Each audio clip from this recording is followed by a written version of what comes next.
Welcome. Welcome today. My name is Susan Becker, and I'm happy to be here. I'm a product marketing and product management leader in the subscription economy, and I'm happy to host today's Driving Exponential Growth, the Secret Sauce session.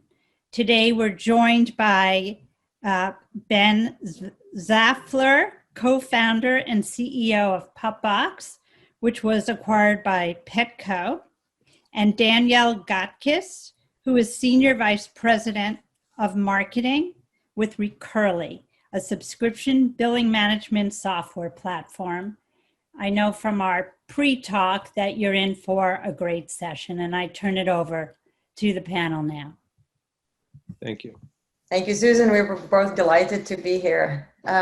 So to get started, let me give you a quick introduction to myself, to Recurly, and then we'll pass it to Ben. So Recurly, if you're not familiar with us, we're a subscription management and billing technology platform serving over 2,100 brands across a gamut of industries, including digital media, SaaS, consumer goods, streaming, and professional services. We're lucky enough to call Pupbox a customer, and then thank you to Ben for joining us here. We're also called Twitch, Sling TV, CBS Interactive, Live Chat, Fubo TV, and then quite a number of other subscription industry innovators, customers as well. So that's me, that's Recurly. Ben, will you please introduce us to yourself and to Pupbox? Yeah, sure. So my name is Ben Zvaifler. And yes, I'm the founder of Pupbox, and Pupbox is it's a subscription box working in the pet space, specifically focusing on dogs. We're unique in that we really focus on the puppy niche. So each month our customers get a box that has toys, treats, accessories, and also training materials, and each box is customized to the developmental stage of the puppy. So we really walk our customers through the puppyhood process, which can be kind of a tricky experience when you're a new puppy owner. So we're a bit unique in the space in that we focus, primarily on that niche. We launched the company in late 2014.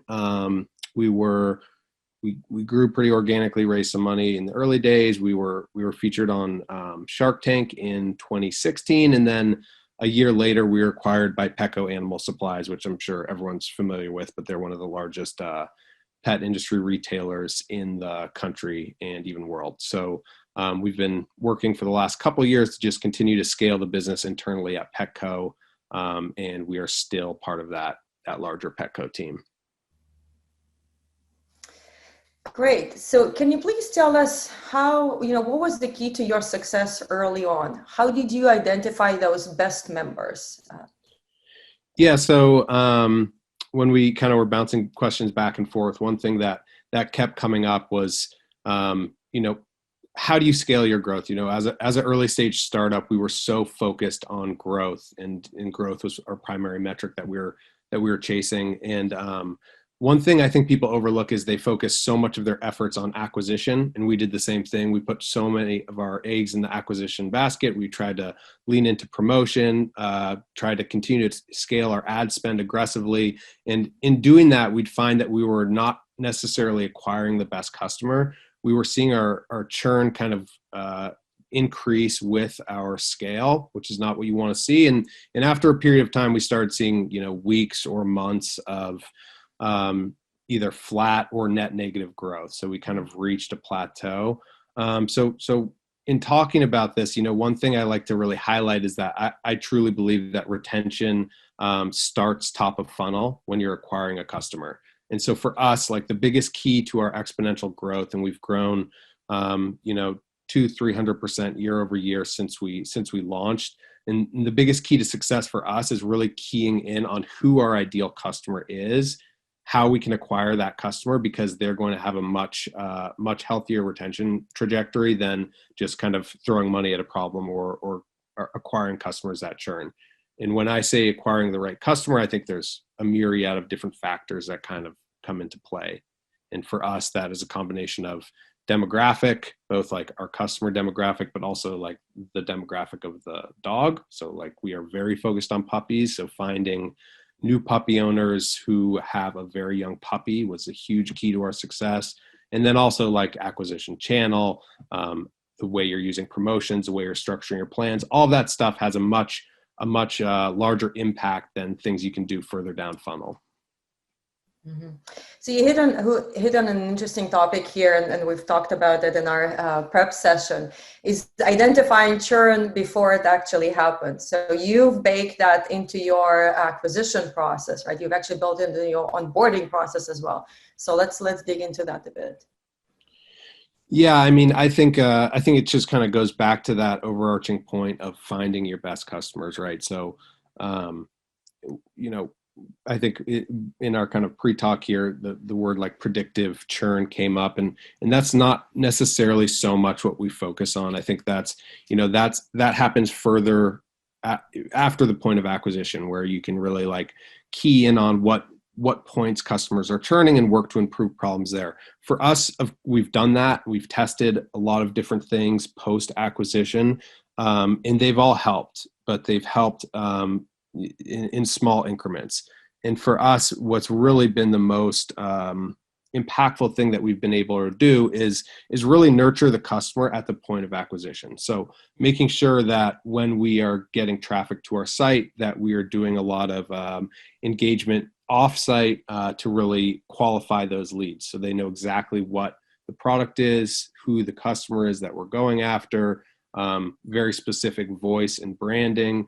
And then when they get to the site, the customer fills out like a pretty in-depth profile process about their puppy. So they tell us the puppy's name, age, gender, coat type, allergies, several different aspects.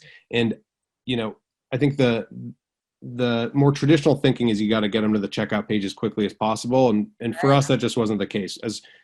As we continued to kind of elongate this onboarding process, we realized that we were actually getting customers more involved at the point of acquisition, and those customers were becoming more sticky, and we're actually retaining better post-acquisition. Mm-hmm. It's I think that's what makes the subscription business so unique, right? You really need to get to know your customer well, and you chose to do this right at the offset of the relationship.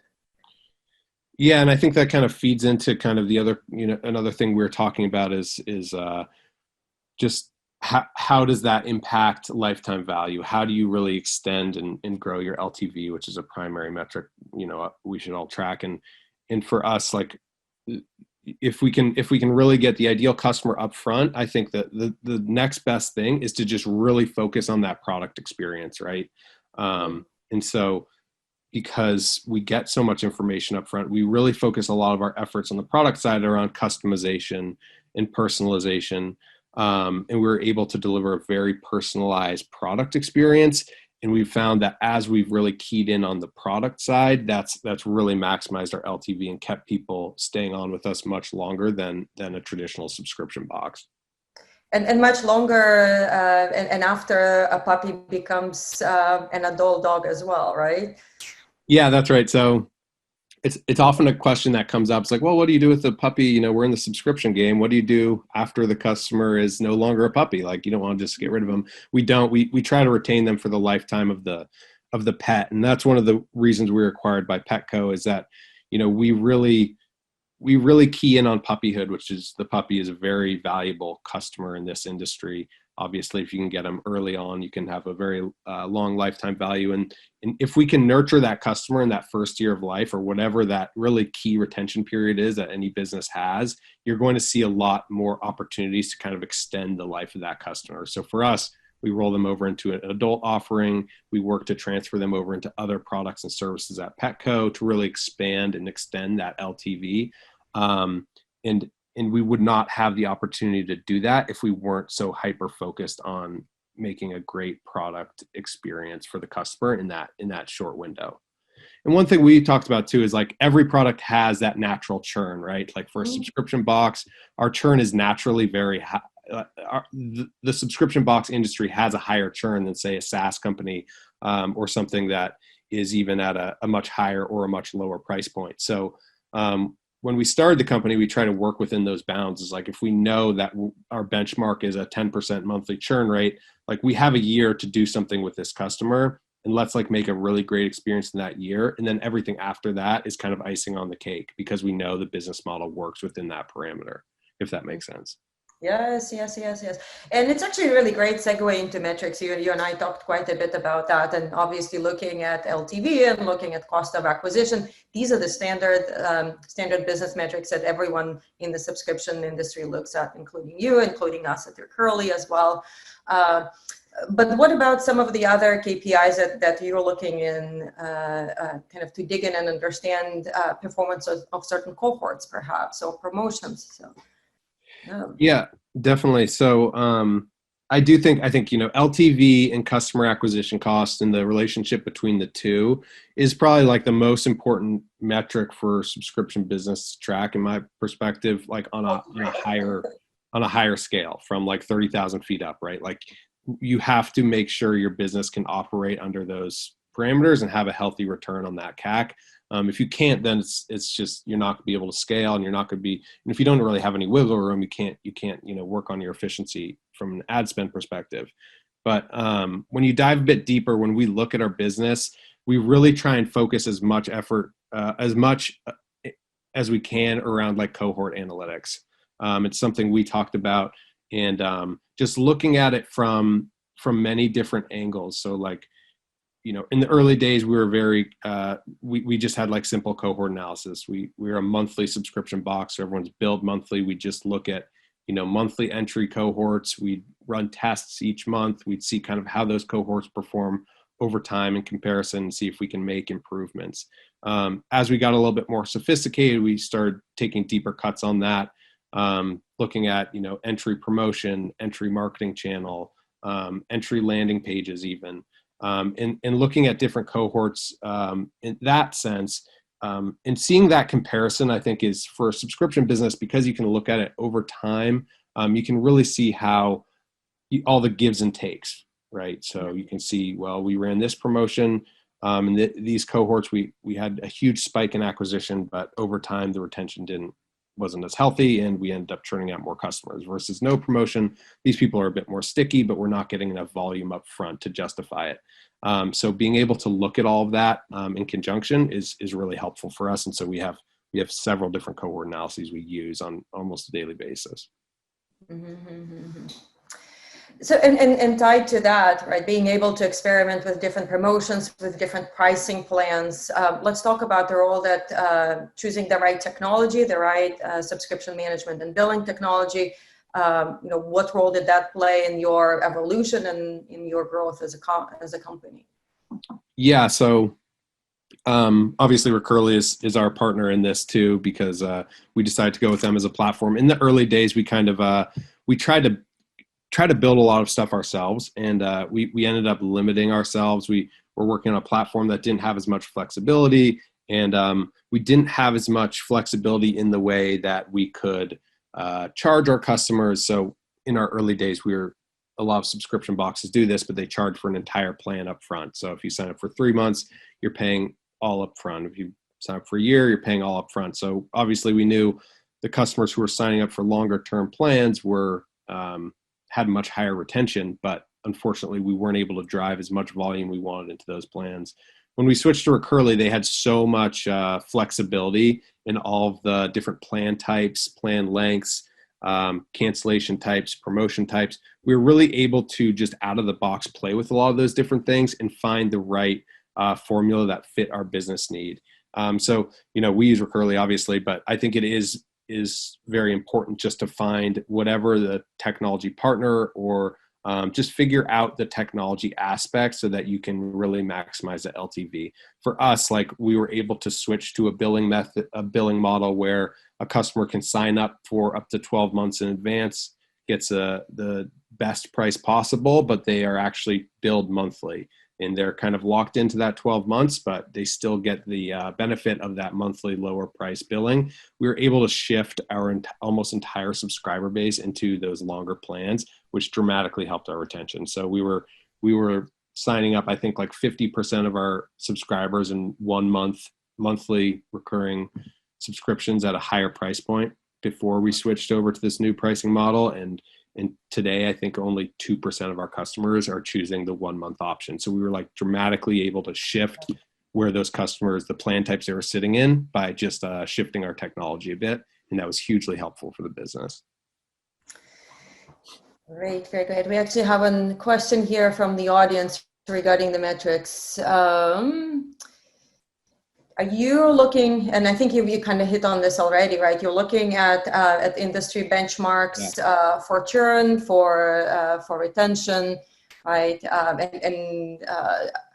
Is that something that you do regularly, or now, that you have kind of established your trajectory, you're looking at your own internal benchmarks for growth?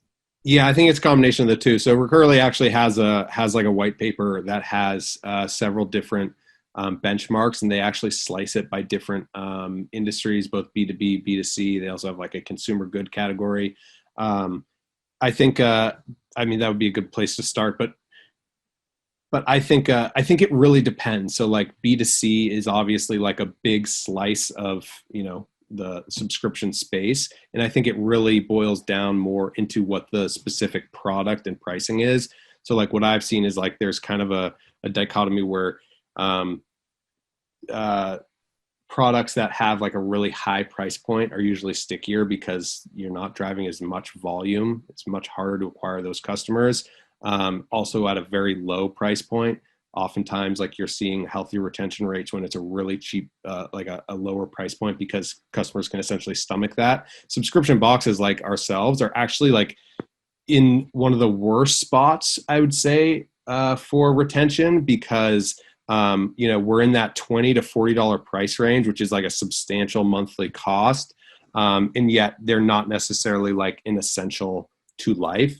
But with that said, like we went into starting the business with that knowledge, like that, hey, if our churn sits somewhere in the, call it 8 to 20% range, and we can still acquire customers for $20, $30, $40, like the business, the metric, like that ratio is healthy enough for our business to scale. And so you really have to work within that realm of like, what customer acquisition costs can we target as in this industry and with this customer, and then kind of shape your retention strategy around that would be my best advice. Does that make sense? Sure. And by the way, the research that you have mentioned, if anybody in the audience is interested, if you go to our website, recurly.com, in the main menu, there is a research tab. There is a research that we publish on an annual basis, and we update semi-annually as well. It has all the churn metrics, both voluntary and involuntary, sliced by different industries. So you can get those benchmarks unique to your industry, not just B2B, B2C, but also streaming and consumer goods and SaaS and so on. So. Yeah, and I mean, the more you dive into it, the more complex it gets, right? Like you mentioned, voluntary versus involuntary churn. Like we've had a lot of success improving our voluntary churn. We have not had a whole lot of success improving our involuntary churn. So like we've made small gains in, our dunning sequences. Recurly offers some great out of the box technology around some automated rebilling and some AI and machine learning revolving the rebilling, which has helped, but there's a lot less you can do around that involuntary piece. The voluntary piece is really where we focused our efforts. We've made some good gains there. And then, like you said, once you kind of know where you fall and where your industry or your product falls, what that natural churn is for that product, then you use yourself as a benchmark, right? So we're just constantly trying to chip away, and we do that both top of funnel and post purchase. Great. We have another question related to churn, popular topic here. How did you identify your churn point, and what did you do to mitigate that? And so voluntary, let's talk about the voluntary churn. Yeah. So to identify the churn point, I would just revert back to the cohort analysis. So we use a whole lot of cohort analysis, and after you have like a large subset of data, like once you have a couple years of data, like you can really see those trends solidify. So it's very easy to see in those heat maps, like where your customers are falling off. And that's going to be indicative of the plans they're signing up for. It's going to be indicative to just your product life cycle. And once you kind of know what that path is, and I wouldn't say it's necessarily like a sharp cliff, it's like a slow burn. But once you kind of know what that path is, then you can attack the problems. And my advice is always like, try to start attacking those problems as close to the point of acquisition as possible, because you're going to get your biggest bang for your buck, and then start to flow outwards, if you will. So for us, again, it was the biggest thing that we were able to do was focus like pre-acquisition, really focus on acquiring the right customer, figuring out how to acquire customers that were going to be sticky versus just throwing free products or huge discounts at them, because that was by far the most impactful thing hurting us, was like getting customers who would just be one and done or two and done. We really wanted people who wanted the product. And once we were able to do that, then we were able to scale with that mindset. Secondarily, we then would focus on things that are closer to the point of acquisition. So in my mind, that's like the product offering, right? Like that first experience people have with the box, making sure that that's a really pleasant experience, making sure that there's that surprise and delight factor. Once you get those first couple of impressions right, it's going to dramatically impact just the rest of your trajectory.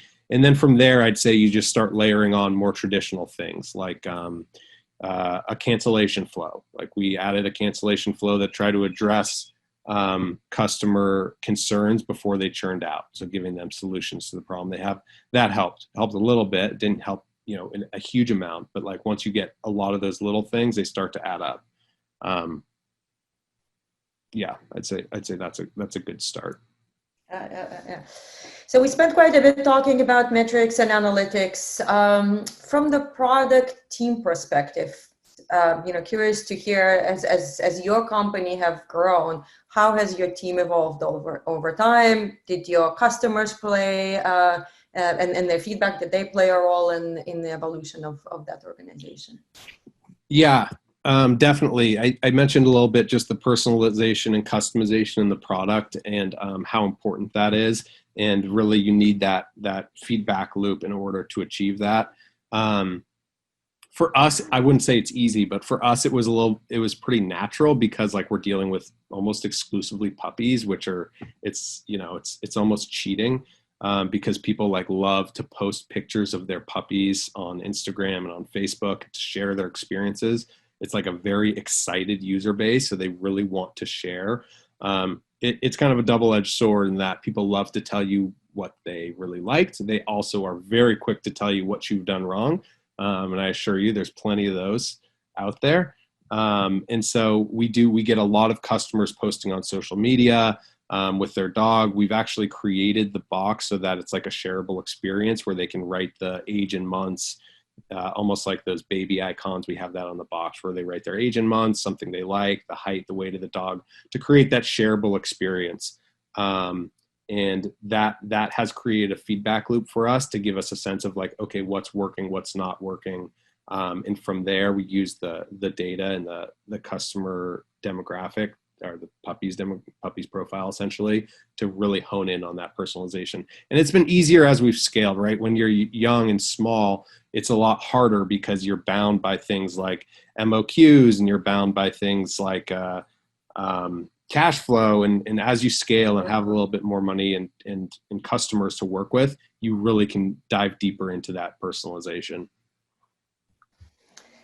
Great. So let's talk about what the future holds, and especially now that you're part of a much larger company. So yes, what the future holds. Yeah, so we've been at Petco now for 2.5 years. Again, we were acquired in late 2017. So they acquired Pupbox because they saw the opportunity in focusing on this space. There's no like Gerber or Honest company for puppies, so we're really looking to be like the everything company for puppies. And I think the larger corporations and large enterprises across the country, they see the value in subscription bases. They see the value in maximizing share of wallet, whether it's as a subscription product or not. So I think for us, it's about how can we work on creating this acquisition engine within this space and helping Petco really maximize the value of their customers. So if we can nurture a customer when they're young, it's almost like the Disney model. It's like if you can get them and nurture them when they're young, you can hand them off into services, grooming, training, food subscription, whatever that might be. And that's a very lucrative proposition for any company, not just for us. But I think larger companies are really seeing the benefit, and you see membership models popping up left and right. I think that's kind of half the puzzle. Is yes, it's great if you can have, and if everyone can have an Amazon Prime, but even without like a subscription or membership option, I think just capturing that share of wallet by nurturing customers with smaller subscription offerings is super valuable. Great. Yeah, this whole topic, we're discussing the idea of the omni customer, right? You acquire them on one channel, but then you have the opportunity to either upsell or introduce them to new product lines, right? So, the customer is not just unique to that subscription business that you're running at Pupbox, right? But it can be introduced to other products within the Petco portfolio. Yeah. I just saw another question come up here about some specific experiences about first impression, kind of the surprise and delight. It's funny because surprise and delight is thrown around a lot of Petco. Like they talk about that, like how are we surprising and delighting our customers? I almost think it's like we have done a lot of that. Like we've done the handwritten notes, we've done gifts for new members that weren't included in the packing slip. We've done a lot of things. We've done welcome email series. We've tried a lot of those things that are kind of one-offs that you can test. And in my perspective, those things help. And if you find one, you can kind of automate it and institutionalize it, and it's really very helpful. But if you're looking for like really making a big splash in improving your metrics, I would say that like you really have to just continue to improve that entire customer experience. So for us, like I said, the box, like we started with a very simple box, and as we grew, we like totally changed our box so that it was more, so that customers could get more involved with the box and create a more shareable experience. The products we acquire most of our customers when they're young puppies, 2, 3, 4 months of age. So we put a lot of emphasis early on making those like very powerful boxes with even more value than future boxes, because we really knew we were acquiring customers at that point. So really just shaping the entire product experience around those entry points can be pretty powerful. And where do you get the inspiration for that? Is that... Well, I should give some credit because my wife is my business partner, and she actually handles all the product procurement. So I should give her all the credit. She gets, it's divine inspiration or I don't know what, but a lot of it comes from the customers, honestly. Customer feedback allows us to continue to improve. But then also just like, knowing the space, knowing the industry, getting to know your customer, I think you can kind of take it from there. Mm-hmm. I think there's like death by testing too. Like, of course we test almost everything and we live and die by data, but like, if we know something's going to be a hit and our customers seem to like it, like we'll lean in pretty heavily there without killing ourselves trying to get statistical analysis done, especially on the product side. Are you making bold bets? Do you usually introduce this to your overall member base, or do you test with smaller groups? We do actually. We do that a lot. We will introduce new products to our entire subscriber base so that we can get more feedback up front. And then if we know something's a success, we can work it in where it's appropriate. We do that a lot. And we find that just because it gives us a lot more feedback up front, we can make those decisions more quickly. But it can be, again, we'll throw something in we'll throw in like whole fish treats and people will be like, this is disgusting. Like, don't send this to me. All right. Susan, how are we doing on time? Just wanted to do a time check. I believe you might be on mute. Yeah. Sorry. I was listening intently. We should be wrapping up around now. We said a half hour, right? Was yes. 2:30. So I just say to if there are any other questions people want to enter, if we don't get them here, I'm sure, if they have to do with payments, that Danielle would be happy to follow up with you. Absolutely. So maybe Danielle, we had this in another session. Maybe you want to put your email address in there in case anyone has any questions. I saw that. Take you up on it any day. Okay. Yeah, I'll throw mine in there too. So if anyone has any questions or wants to chat or reach out, I'm always open to a conversation. So feel free to reach out. And I'll just wait for it to. Okay, Ben's pretty straightforward. Yeah, spare you my last name. And mine as well. It's my first initial last name at recurly.com. You can always find me on LinkedIn as well. I'm very responsive. Okay. So with that, I'll tell you, I have been in the subscription business for a long time with information, data, analytics, and SaaS. And I took some notes. I learned a lot. I thought it was a great session. So, thanks, Ben. Thanks, Danielle, and to everyone that attended. I encourage you to come to as many of the live sessions as possible. And also you're free to watch on demand, but I'm learning something new in every meeting and I can't wait to the next one. So again, thanks to everyone today.